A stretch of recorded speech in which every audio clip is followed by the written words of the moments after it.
Hello everyone, and welcome to another episode of Talk in Development, which I'm recording from Cairo, Egypt.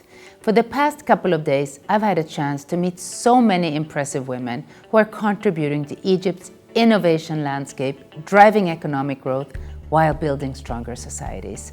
From my observations, one thing is clear: there is no lack of will and grit among Egyptian women when it comes to achieving these goals. Yet, Egypt has one of the lowest rates of female employment in the world, a paradox my guests will help explain. I'm delighted to be joined by two remarkable women who are taking this matter into their own hands. Saleh Abbas, an advocate for a cause I deeply care about, women on corporate boards, and Niveen El-Tari, a champion for women entrepreneurship, who was also the first woman on the board of the Egyptian Stock Exchange.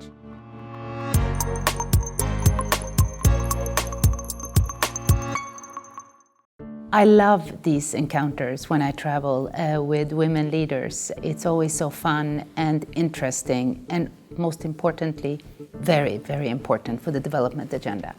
What policies do you think are most conducive to engaging women and helping women succeed, and also developing women leadership? And are there any particular policies that Egypt has been promoting that you think have been particularly helpful or would be helpful? Any new policies that you could think of? The Egyptian government has developed a national strategy for empowerment of women, which sets the target for 30% in leadership position. And I think this was very important because it shed light on the importance of having women in leadership positions. The government has introduced legal reforms for empowering women participation in the economy and for protecting women's rights. So we have measures for equal pay, we have measures for preventing harassment in the workplace. So we have the Egyptian Financial Regulatory Authority,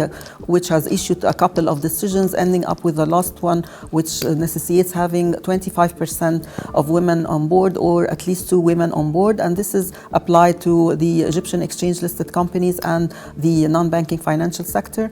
I want to say, a lot of people think that we don't have qualified women and we have to train women to no. And that's what when we started working on the observatory in 2014, we started training women. And then we realized the issue is not training women. We have trained women already. So that's why we stopped and then initiated and launched the observatory in 2017 with its activities. We have qualified women, but the problem is we need to break cultural barriers. Yeah. I was just going to ask you. So what is the barrier? Yes, we have to address a lot of cultural norms and stereotypes that hinder women's participation in the economy, and we have to face these challenges of biases that will not help women to advance at their work. And that's probably one of the hardest things to break. Right? Yes, it is. Also, we need to engage the private sector by working and collaborating with the private sector to develop policies and practices based on gender diversity and advancement of women, because we didn't find enough gender disaggregated data that will help us to monitor and evaluate the policies that we are applying and implementing. We're trying to work hard with even ministries and other to add more categories to the so to be more inclusive, developing mentorship programs and networking for women by pairing women with senior leaders and industry professionals, and even provide them with loans, grants, venture capital that helps them to that are specifically designed for their needs and their investment. Yeah. I'm going to come back on that one because it usually comes up as a major obstacle for women. But Niveen, I want to turn to you, entrepreneurship. How does entrepreneurship fit into this, and what have you learned, or what do you see as the most important skills and competencies for entrepreneurship, and do women have them, and if not, how can they acquire them? Most of our companies are women-led, which is extremely interesting. And so that area is, you are really nurturing them in order to enable them to move to the next step. And as you're doing that, what you're focusing on is the entrepreneur, making sure that you help them in terms of how they're making the decisions, and you have a board that is extremely an important board for them. You want these youth to really grow. And when I say youth, it doesn't mean they have to be young in age, but young as a company. As a company. How many companies tend to succeed, and do you have a high tolerance for failure? Yes. So now it's 10 years down the road, almost 10 years, and I can tell you we've had from the 15 companies 4 failures. Okay. And almost 4 that have just shot there and going to Saudi and outside even growth.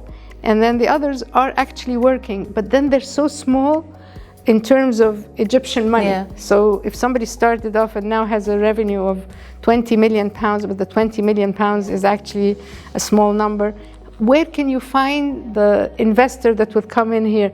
So this is the missing gap that is really there. So I have created a new company to do that, but I'm too old for that now. So You're not too old for that. Another thing I would like to add also for the SMEs is we've been working on a project with the International Financial Corporation, where they are doing the SME governance program. Yes. And I think they developed a business plan, which is, I think this is brilliant for all SMEs. And I've been telling them all SMEs should start with this program because they know exactly what is important at each stage. And at the end, it will help them grow in the right way and help them even to access finance easily, to develop their advisory boards, and then later it will be developed into a corporate board.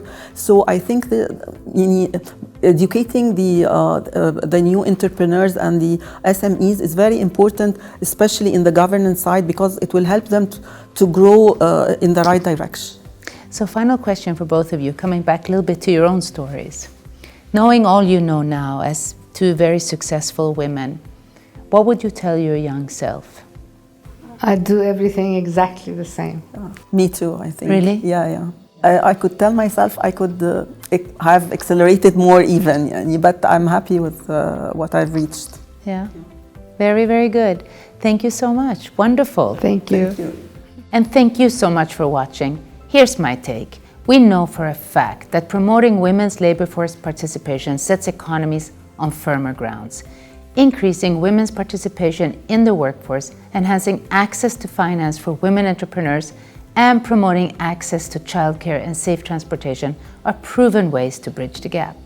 With gender equality a national priority, Egypt has made significant strides in closing the gender gap in health and education. Yet, this is an unfinished agenda. Promoting women's economic participation can be the country's next success story. I'm leaving convinced that Egypt could serve as an example for other countries facing similar challenges, and my guests today are proof of that. That's all for today. I'll see you next time on Talking Development.